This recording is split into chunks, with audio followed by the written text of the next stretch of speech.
Hey, aqui é o Chico e hoje eu quero falar sobre terror. As terríveis criaturas que vivem debaixo da sua cama ou até mesmo atrás da tela do computador. Mas dessa vez eu não quero contar uma história específica, mas sim eu quero refletir sobre a forma do terror na era da internet. Então vou lhe fazer uma pergunta. Vocês estão preparados? Apaguem as luzes, coloquem os fones de ouvido. Não olha pra trás e vem com o Chico. Uma das temáticas mais comuns em histórias de terror são as dos videogames amaldiçoados. Geralmente são jogos antigos ou um cartucho perdido da Nintendo, onde tudo parece um jogo normal, exceto por um detalhe, um personagem fora do lugar, ou uma mensagem escondida na tela que aos poucos revela as tramas perturbadoras. A primeira vez quando eu escutei uma história assim foi do jogo Zelda, e naquela época eu não havia jogado o jogo até então, mas eu lembro até hoje dos olhos escuros do Link com um sorriso de orelha a orelha. Talvez você tenha tido alguma referência parecida com Duck Season ou até mesmo com Catastrophe Crown, história essa que eu comentei aqui no canal. Se você não conhece, vai lá assistir. O vídeo tá muito legal. Basicamente, essas histórias são parecidas. Espíritos presos em uma forma digital, esperando a oportunidade para sair. Eu acho que uma das histórias que mais me impactaram desse gênero foi a do Herobrine, o irmão morto do Notch que nos observava à distância no Minecraft. Mas afinal, pessoal, por que essas histórias são muito comuns? E por que será que nós nos lembramos com tanta clareza desse tipo de história? Tudo começa na comédia.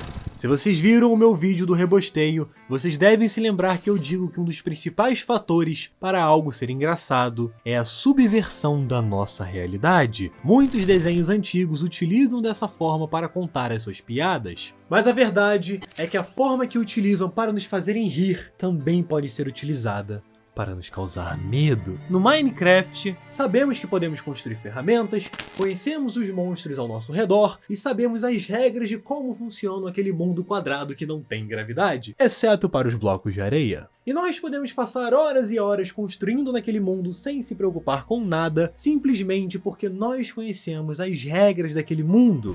Estamos sozinhos naquele mundo e só a ideia de existir um outro ser lá dentro, mesmo que ele nunca encoste na gente, é aterrorizante. Afinal, quem é ele e como ele entrou ali? Nós sabemos o que esperar dos jogos que nós jogamos, mas qualquer desvio do que nós conhecemos nos assusta, principalmente quando o elemento do terror ele mexe com a nostalgia. Por isso que a maioria dessas histórias se aproveitam de consoles antigos para poderem causar esse ar de coisa misteriosa. Existem medos irracionais que todos os seres humanos carregam, como por exemplo, morrer e ir parar no preto eterno. Esse é o meu maior medo. Mas a verdade, pessoal, é que a nossa cultura determina muito do que nos assusta. Nós que crescemos com acesso à internet, temos costumes muito em comum. Chegar do trabalho ou da escola e começar a olhar as redes sociais ou até mesmo o YouTube e ficar horas e horas nesses sites até a hora de dormir. Mas ainda assim, nós sabemos que existem pessoas que fazem outros tipos de coisa na internet. Coisas tão horríveis que não dá para descrever. Abaixo da superfície escondida entre nós, uma internet profunda que todo mundo conhece um amigo que disse ter entrado na Deep Web. Mas mesmo que você nunca tenha tido coragem e tenha se cagado todo ao pensar em entrar na Deep Web, com toda certeza você escutou histórias completamente bizarras sobre esse lugar. E eu nem tô falando dos vídeos de caixas misteriosas que fazem da Deep Web. E assim, nós podemos dividir a internet entre a escória perturbadora de pessoas e as pessoas que utilizam de forma convencional. As pessoas de bem, a classe média, não me entenda mal quando eu digo isso, tá bom? Existem muitos lugares perturbadores pela internet, mas o nosso desconhecimento do que existe embaixo da internet, que nós utilizamos, nos faz criar lendas terríveis das piores coisas que podemos imaginar. A classe média comum da internet, ela prioriza o conforto e as coisas do cotidiano. Como eu falei, vemos vídeos do mesmo canal, entramos nos mesmos sites e sabemos o que esperar disso. Nós criamos expectativa do que vamos encontrar na internet e por isso estamos abertos a sentir medo de qualquer tipo de subversão que apareça na nossa frente. Nessa sociedade da internet, nós temos muito medo dos hackers. Eles são como bruxas que são capazes de distorcer a realidade da forma que desejarem e capazes de perturbar a ordem. Vídeos como Username 666 e WebDrive Torso subvertem o que nós esperamos encontrar no YouTube. A verdade é que qualquer coisa que não faça sentido e que seja minimamente confuso pode parecer um pouco perturbador. Nada é mais assustador do que o desconhecimento. Com as histórias de horror da internet, também é possível se criar tendências. Da mesma forma que encontramos dancinhas do TikTok e desafios bobos, histórias como a da baleia azul que impactam o público fora até da internet, causam um pânico nacional por conta da sua imensa subversão. Nem todo tipo de terror que nós vemos hoje em dia é único da internet. O Jeff the Killer e o Slenderman são exemplos de lendas que surgiram no meio da internet. Mas existe uma em específica que é bem interessante de se comentar, porque ela surgiu fora desse mundo digital.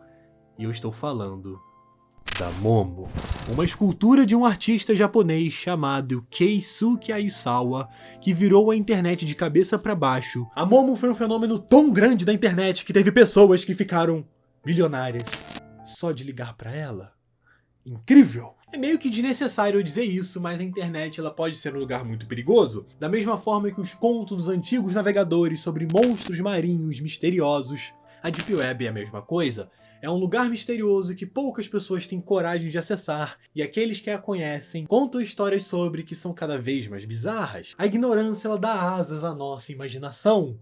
Hoje em dia nós sabemos que a Terra não é plana.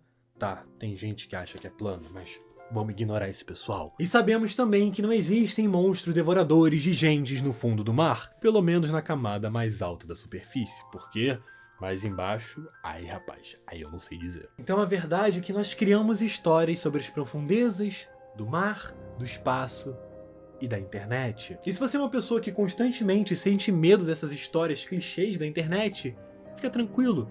Tenta perceber esses padrões que se repetem e você vai perceber que, assim como a comédia, o terror somente é um gênero que segue um certo formato. Existem diversos outros clichês que são abordados em diversas obras de terror, como em Hi, I'm Mary Mary, Sally the Fingers, e diversas animações, filmes, séries e animes, mas que se eu fosse comentar, eu vou ficar até amanhã. De qualquer forma, se você tem curiosidade sobre esse assunto, dá uma olhada na minha playlist de mistérios e bizarrices. Eu já falei de vários contos e histórias e animações muito doidas, que eu tenho certeza que você vai gostar. De qualquer forma, deixe nos comentários o que vocês pensam sobre isso. Muito obrigado pela sua atenção. No mais, é claro, fica na paz, porque sem paz ninguém é feliz.